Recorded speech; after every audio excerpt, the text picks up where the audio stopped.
men in the Bible. Using Catherine Ponder's classic, The Millionaire Moses.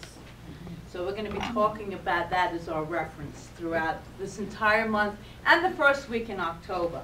So we are looking at a truly fascinating metaphysical code of the biblical story and unveiling the mysteries that Moses knew for ongoing, unlimited prosperity. Metaphysical codes and mysteries as applicable here now in 2012 as they were over 3,500 years ago. Not only are they applicable right now, but they are vital for us to really get right now. We're at a time in our evolution, the evolution of humankind, where we really need to get clear and honest about our prosperity consciousness. Really take a look at it honestly.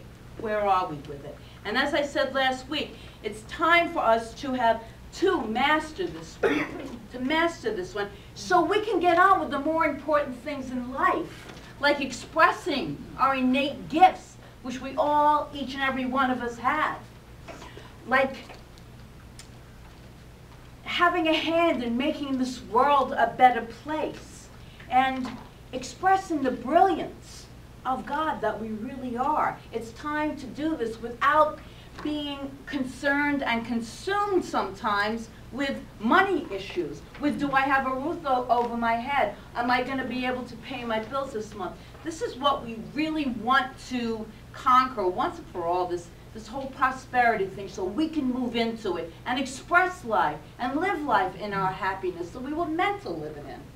So we're spending 5 weeks, this is the 4th, looking at some of the ancient codes and practices to master the prosperity thing.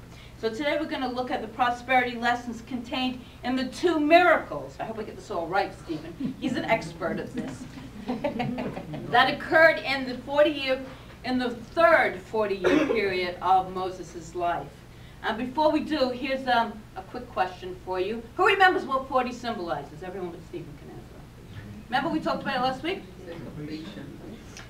All the time that it takes for transformation, yes. So 40 is representing that, and it's, as I said last week, it's repeated many times throughout the Bible, 40. It's got a lot of significance.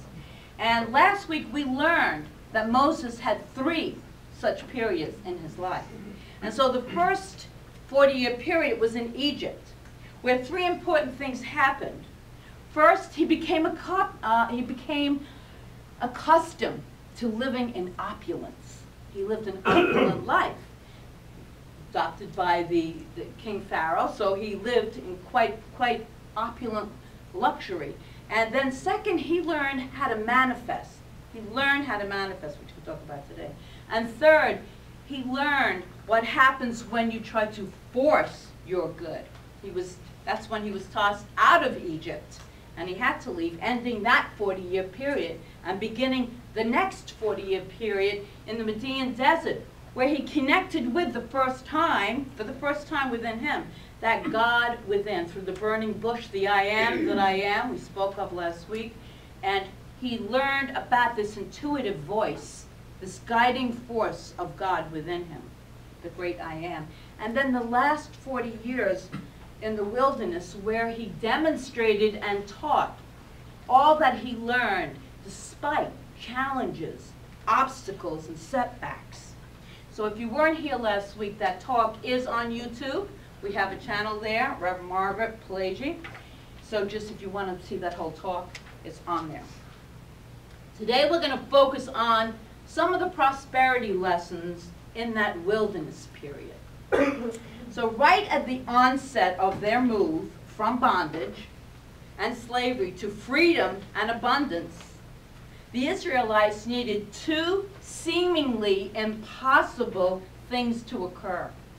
They needed 2 miracles. You ever need a miracle in your life? Anyone? Yeah. And what is a miracle? It's just simply that which seems impossible because you don't have the answers, and that's where the faith comes in. So this is where Moses moves through those 2 seemingly impossible things, 2 miracles. And these 2 miracles will be the context for this talk today. So first, when the Pharaoh changed his mind about letting them go and sent his army after them, they met a huge obstacle, the Israelites, in their attempt to get away. And what was that huge obstacle? The ocean. The ocean. It was the Red Sea. Right? It was this big, huge body of water that would stop them from moving on. So they had their options were to walk into the sea and to drown, or that would be the first miracle, right? Or to have somehow either they would drown in the sea or they would be killed by the Egyptians. Those were the two options. So looks like we need a miracle there. So the second, assuming that the first miracle actually occurred, we're going to move on to the second one, and they escaped the Egyptians, what now? They would need to have all the food and water necessary to keep them alive. So that would be the second miracle. All the food and water to keep them alive. Moses would have needed, and someone did the statistics on this, I read it somewhere, and he would have needed to keep them alive 1,500 tons of food each day to feed the Israelites. Think about that. To bring that much food in each day, they would need 2 freight trains, each a mile long. Okay? And of course, at that time, there were no freight trains. So miracles are needed here. Now what about the water? Needed water. If they only had enough water to drink and to wash a few dishes in, it would have taken 11 million gallons each day, and a freight train, which didn't exist, with a tank car 1,800 miles long to bring it in. So I think the obstacles look much larger than they could have thought on their own. So clearly in this physical realm, it was impossible. It looked impossible. Things look impossible sometimes to escape from the Egyptians. And it was equally impossible to have enough substance to keep them alive. Yet they did escape from the Egyptians, and they did have plenty of food and water that turned out to be they were in the desert much longer than anyone would have realized.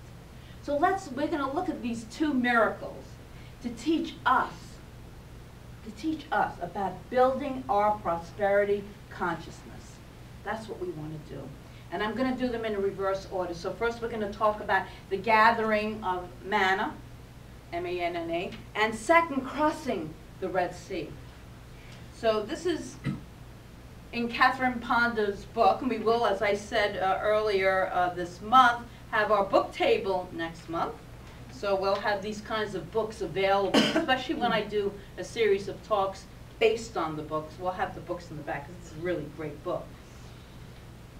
So Catherine Ponder describes the word manna as any needed substance that seems miraculously supplied. And she writes, anytime you have a challenge in your life, especially in the financial form, you need to know how to meet that by gathering manna. When you learn how to, your need is often supplied in as miraculous way as were the needs of the Hebrews during this wilderness experience. And she suggests a number of ways that we can gather our manna. And so we're going to look at 3 of them. First, gather your manna by speaking forth despite rich, let me do that again. Gather your manna by speaking forth definite rich words of supply, especially in the face of apparent lack. That's when we really need to have that faith. She writes, one of the quickest ways to gather your manna is by calling on divine substance through repeated prosperity decrees spoken out loud. These stir up the wealth of the universe and cause it to be manifested for you in the appropriate form. And we talked last week about divine substance, like what is it? Because she really doesn't define it in her book. So it is the whole abundant universe. It is God. It is source. It is spirit. It is that infinite, unformed substance of God that takes form when we are so clear and so aligned with our abundant nature that we think and we feel forth, we feel it forth, we create out of that unformed substance. It's always present.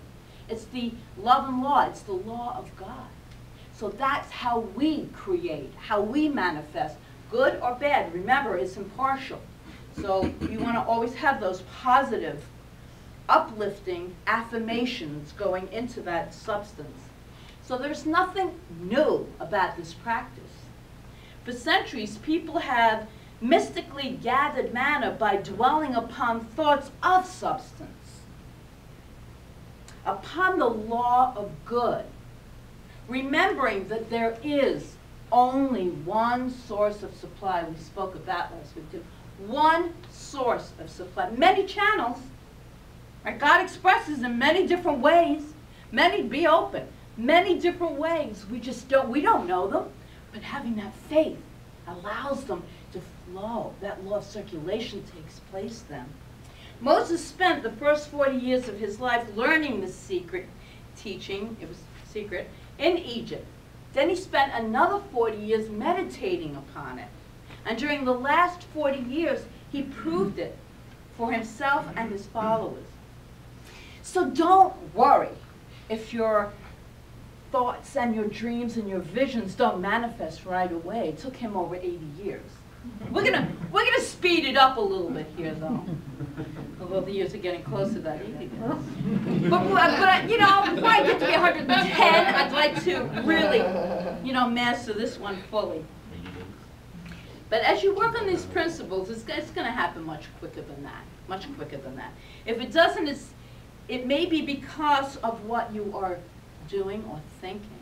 We speak our definite, rich words of supply, right? We're always thinking it. We do our prayer, we do our affirmations for 15, 20 minutes, half hour, an hour in the morning. We are set to go for the day. We just did affirmative prayer. We are set. And then we spend the rest of the day thinking about lack and limitation. Right. The fear sets back in. See, and so what that does then is it neutralizes the demonstration. But the good news is we can just go right back to the affirmation, and then it will get us right back into the flow. It's very powerful what we think. So we cannot make these affirmations. This is from Ernest Holmes in Love and Law, and I like this a lot. He says, we cannot make affirmations for 15 minutes and spend the other 23 hours and 45 minutes denying the thing we have affirmed. And affirming the thing, get that we have denied. And obtain the results we seek. That's why things don't manifest. We send out the word and it sets the motion, the power, but then we start to think the opposite thing, he writes. It neutralizes the word and destroys any possibility of its effect. So if things don't seem like they're manifesting as you would like in your life, you gotta get honest and clear. That's why I use those two words, because I know for me that honesty and that clarity is utmost to really understand what am I thinking, what am I feeling, and allow that to come forth so I can clear it away and really stay on track, Because if we stick with it, those things we call miracles do occur. Trust me, I know. They do occur. They really do. And you'll see why as we go along with this. So the second way to gather your manna is by using something close at hand to meet your needs. And I've said it this way before, to do all you can with what you have where you are. Do all you can with what you have right where you are. But this morning I want to just switch it a little bit and put an addendum on that. Do all you can where you are with what you have, and you always have more than you know. That's the faith. You always have more than you could ever imagine. That you're not here alone in this form.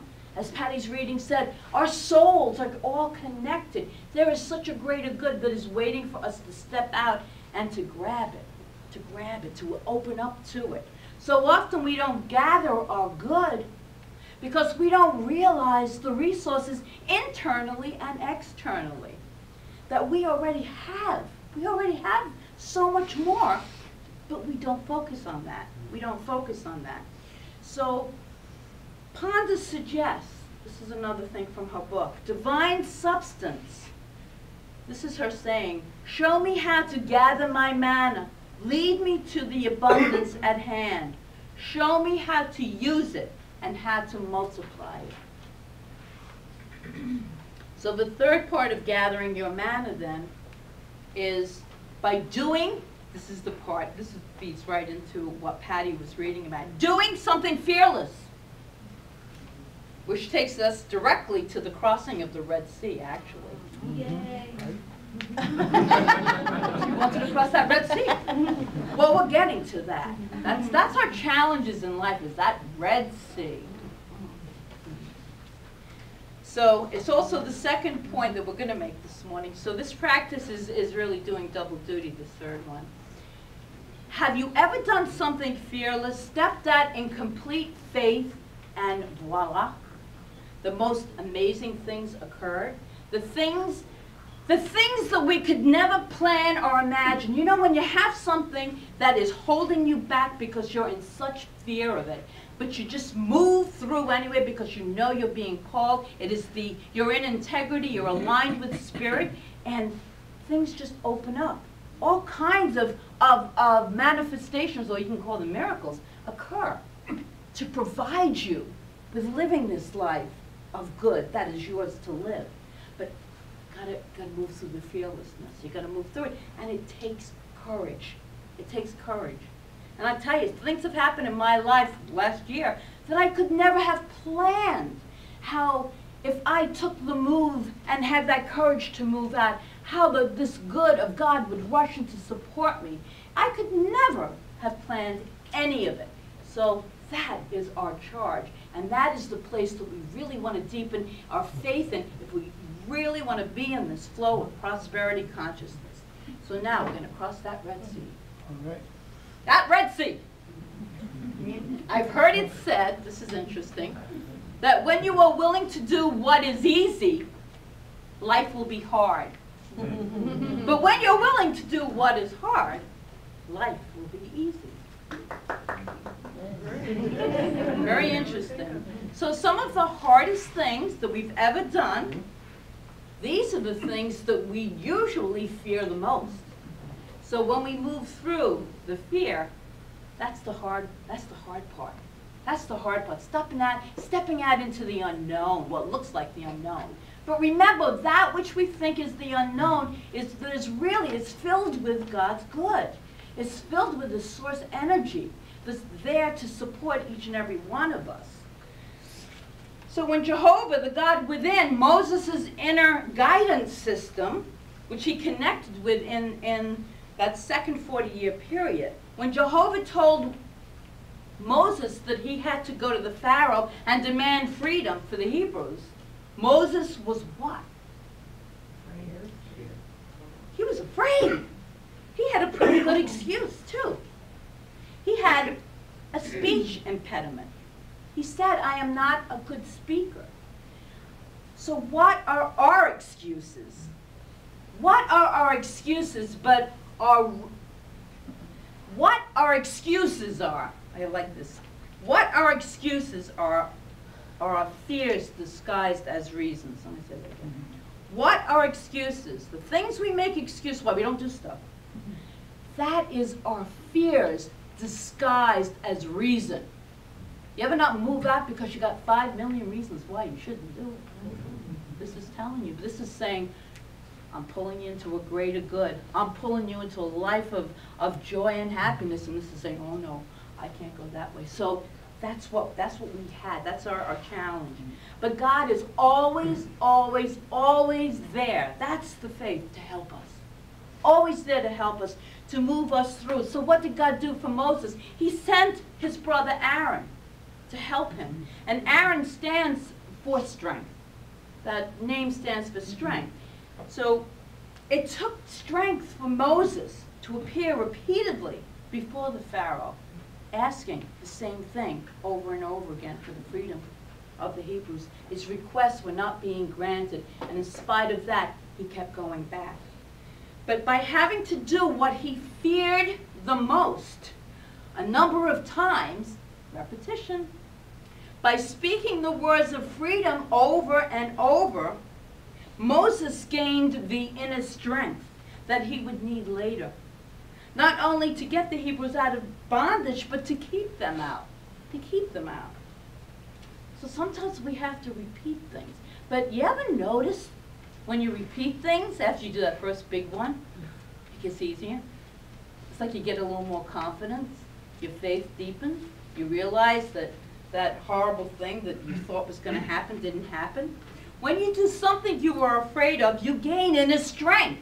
You become stronger. And when you were afraid, yet do the thing anyway, you break through this invisible wall that has kept you back for so long. And we all, I think most of us, I can't say all of us, have had invisible walls that have kept us stuck.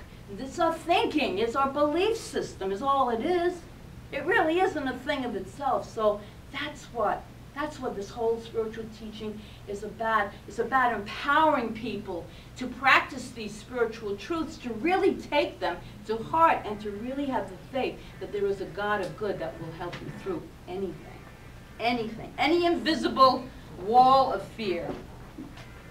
So here's something really important for you to know. Nothing happened. The Red Sea did not part. The miracle did not happen until the Hebrews did something fearless. And what was it? No, that would be the other one. They had to walk into the sea. They walked into the sea. Nothing happened as they stood there merely looking at the sea. It didn't part, and there was dry land for them to walk through. They had to actually walk through as Moses gave the command. And they walked through this unparted sea. And it is only then that it parted. That's when it parted. That's when the miracle occurred. They did the fearless thing, and then the sea parted. You get that? That's how it is in life for us. We do the fearless thing, and then the sea is parted. The sea is parted. And we stay on that path, though. We stay on that path. We don't go into doubt. We stay on that path because it's so worth it. And there's only one way to find out if the stuff that I speak about every Sunday really works. There's only one way to find out, is you have to do it. Talk about it all we want. You have to do it. When challenges confront you, don't run from them. Don't try to avoid them. Don't get all excited about them. Simply face them and move forward. Simply face them and move forward. That's what this prosperity lesson is all about here, because things will challenge us in life. But as we move through the challenges, it'll divide up and part. And we'll see there's like this sea of calmness, this peace. That will be yours. It is yours. Just by moving through the things that we fear. You are. This is so key to know. You are divinely protected at all times. You are protected by a power for good all of the time. And no human, no circumstance, no belief can really take that away from you. No one can. So perhaps you are trying to cross a Red Sea of financial difficulties right now. Perhaps you are in the process of gathering manna. If so, do a fearless act. Do a fearless act. Are you ready to do a fearless act? Yes. Right. Because I want you to do it right now. We're going to do this little process together right now. So what I want you to do is maybe close your eyes and get a mental image of the thing that pops forth first in your mind. Face it square in the face. And you're going to say, "You do not scare me." So say that with. Think of the thing first. And just say it now. You do not scare me. Okay, and then I want you to keep your eyes closed and maybe put your hands over your heart if you feel that you're comfortable with that. And stretch forth your great rod of power by saying, and I want you to repeat this after me. Divine substance can never be withheld from me. Divine substance can never be withheld from me. Divine substance is the one and only reality. Divine substance is the one and only reality. Divine substance is doing its bountiful work here and now. Divine substance is doing its bountiful work here and now. I use what I have I use what I have to multiply my good. to multiply my good. Knowing this, I have fearless faith Knowing this, I have fearless faith that every need is now met. that every need is now met. Knowing this, I have fearless faith that every need is now met. Knowing this, I have fearless faith that every need is now met. Knowing this, I have fearless faith that every need is now met. Knowing this, I have fearless faith that every need is now met. And so with your eyes still closed, breathe in the energy of faith right now. Just take a deep breath. Breathe in the good, breathe in the courage, breathe in the strength, breathe in the support of God. Allow this energy of divine substance, God in the great unformed, right here, right now. Feel it. Bring it completely into the very beingness of your heart. And in this moment, once again, just once again, get a mental picture of whatever financial situation you might be facing that has frightened you. And powerfully, but very softly, say, you don't scare me. And so I'm just going to repeat that whole little prayer that I just did. So just take it in. Divine substance can never be withheld from me. Divine substance is the one and only reality. Divine substance is doing its bountiful work here and now. I use what I have to multiply my good. Knowing this, I have fearless faith that every need is now met. Knowing this, I have fearless faith that every need is now met.